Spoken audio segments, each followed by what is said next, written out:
Hi guys, chào mừng các bạn đã quay trở lại với kênh của chúng tôi. Bạn có thể nhìn vào những gì bạn đang chống lại và nghĩ tôi không có sức mạnh, sức chịu đựng, sự bền bỉ và sự kiên cường.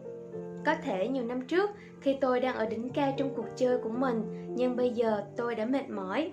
Không, hãy sẵn sàng, sức mạnh đặc biệt đang hướng theo cách của bạn. Khi bạn có sức mạnh đặc biệt, bạn sẽ chạy nhanh hơn một số chuyến xa, bạn sẽ vượt qua những gì có vẻ không thể, bạn sẽ đạt được những ước mơ dường như quá xa vời. You can get discouraged a lot of ways, but the one surefire way to avoid discouragement, first of all, let's understand something. We're all participating in this thing called life, all of us. Life has ebb and flows, mountaintops, it's got valleys, it's got thunderstorms in it, earthquakes. This life, you stop expecting it to go smooth, because it ain't finna go smooth. The road to success is always under construction. This life ain't set up to be smooth. You combat negativity and you combat discouragement with gratitude. It's the one way to combat discouragement is with gratitude. What messes you up is you focus on the thing that's not happening. And that causes you to get discouraged. So whenever you get discouraged, you have to change your focus from what's not happening to what has happened. And it straightens you out immediately. Because what causes the downslide is if you get wrapped up into what ain't happening, it get ugly, man. And it just snowballs. But you have to focus on gratitude. People understand how serious gratitude is. You know, it's a serious principle of success. It's hard to be miserable and grateful at the same time. I learned this at my mother's funeral, which is like the roughest. That week of my life was like chaotic, man. I thought I was gonna die. My mama passed. I was 40. I didn't do good, man. I thought I was crumbling. I really, man, I didn't know what that was, man. The most important person to me was gone. I was crushed. I thought I was gonna die. And at the funeral, my mother was a Sunday school teacher for 40 years. And I'm devastated. My mother's in a casket. That's just not the picture I ever wanted to see, right? And I was struggling with her being up there.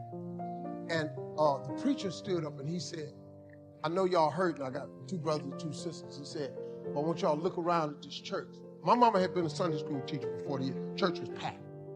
It was packed. He said, the overflow room is full. He said, we've put up projector screens in the parking lot. We don't do that on Easter.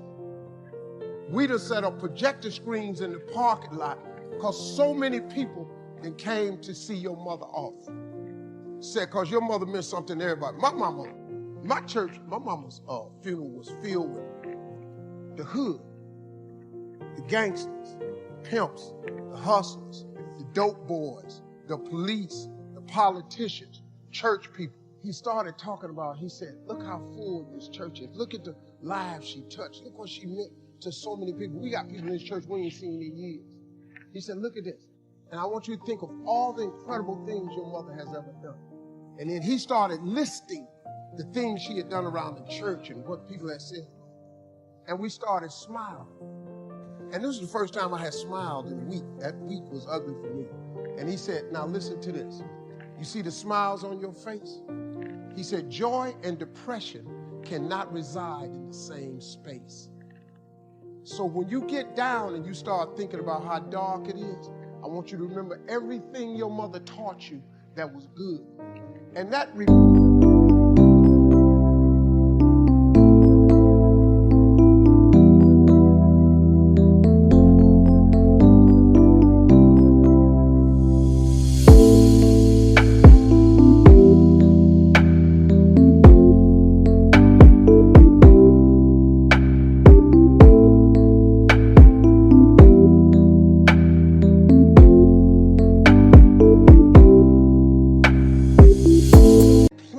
all the negative thoughts I was having. Because joy and depression cannot reside in the same space. Well, now, you got to take that concept and apply it to your life. If joy and depression cannot reside in the same place, when you get depressed and you get discouraged, you got to replace it with joy. And what more joyous than gratitude? What has God done for you? Didn't you wake up today? Ain't you still breathing? Don't you have some measure of health? Ain't you working? You may not have the car you want, but don't you have a car? Ain't you eating groceries today? You ain't homeless. Now, when you start tripping and you get depressed, you got to go into yourself and come up with some gratitude. Once you get grateful, you can't be discouraged and grateful at the same time. You cannot do it. That's how you come back every single time. It happened to me the other day. I woke up, I just wasn't on the right side of the bed. Went downstairs and started doing my meditation.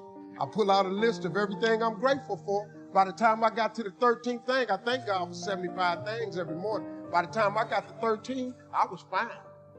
Because guess what? I'm alive, I'm breathing, I'm...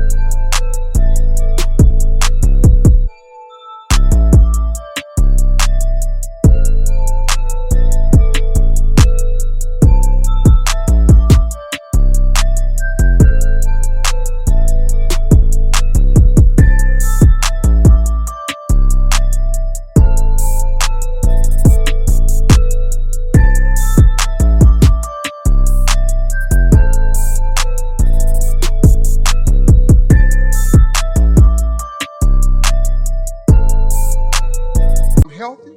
I'm finna go do a job. I tell jokes. They finna pay me. Lord, they finna pay me. My grandkids is healthy. My children is healthy. They ain't calling me asking me for nothing. They did at 10, but at 8, they didn't want nothing. I just started feeling, that's how you do it. That's how you come back. I'm telling you, it works. It works. Just try it. That's all, just try it.